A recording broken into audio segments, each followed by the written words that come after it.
Hey guys, thanks for hanging out on the couch with me. I spoke to a 62-year-old man today, and he'd basically given up hope on his body, the way that it operated, and the functionality that it had. And it frustrated me, it saddened me, because it is going against everything that we're encouraging, that we're bringing to people's lives. And, I've seen it firsthand. I've seen people improve their function, reduce their pain, increase the joy they have in life, increase the vitality and the health. So to see someone not even be prepared to entertain the idea that life could be better, that function could be better, that pain may not be present at all times, was saddening. And, as I spoke to this man for longer and longer, initially it came about because I was putting a flyer in his letterbox, and I just said, "How you going?" And he said, "Yeah, not very well." And he was puffed out thinking about mowing his lawn. He was puffed out basically walking to the garage. And, he's only 62 years old, which is quite young, I believe.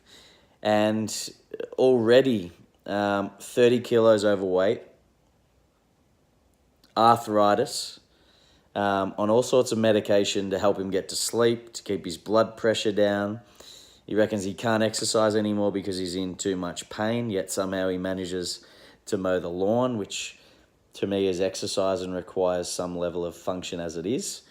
So he's thinking of exercise as something grandiose rather than considering it as movement. And I asked him if he'd considered doing any Tai Chi, because I thought Tai Chi was a really gentle... I said, "Mate, have you ever considered," this may sound really silly, "but doing some Tai Chi?" And he said, "Well, once the doctor actually said to me that, I should do some meditation."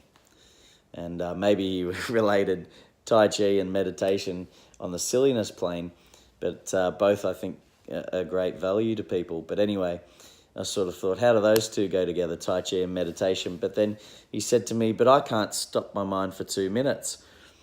Now, one thing I read in a book was, which I loved, and it was, if you can't stop your mind for 2 minutes, you're the perfect candidate for meditation. You're not the person who should be avoiding it. You're the person who should be doing it the most. But what I ended up saying to him was, you're in the same boat as everyone else. If you can't stop your mind for 2 minutes, that's where everyone starts. And in fact, most people can't stop their mind for longer than 5 seconds.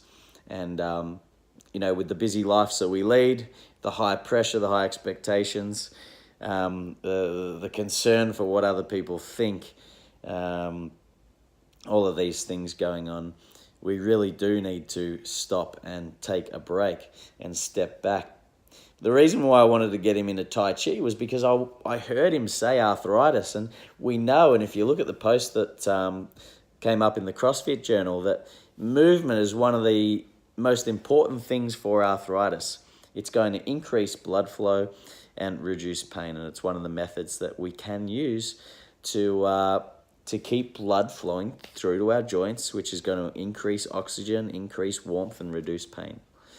So anyway, he didn't want to borrow that idea, and he didn't want a bar of exercise. That wasn't possible for him anymore.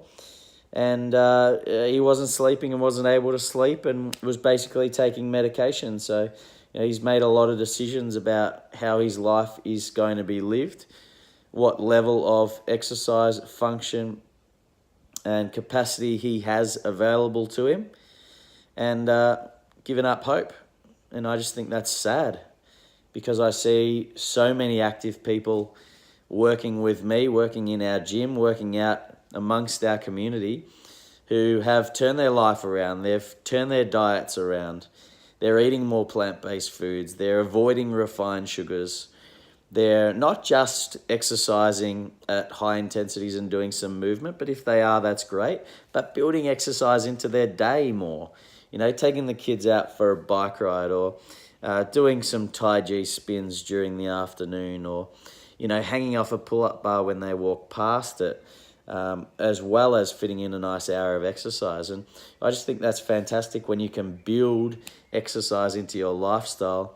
You become it, and you start to really enjoy the rewards and the benefits of it, because we have a physical reality, we have a physical existence, and it's just crazy that people take advantage of it, or that people ignore the great privilege we have of our bodies, and the responsibility, I think, is with us to take care of them. I'd love to know your thoughts. It's just one little moment I had today, and yeah, please hit me up and let me know what you think. Ciao.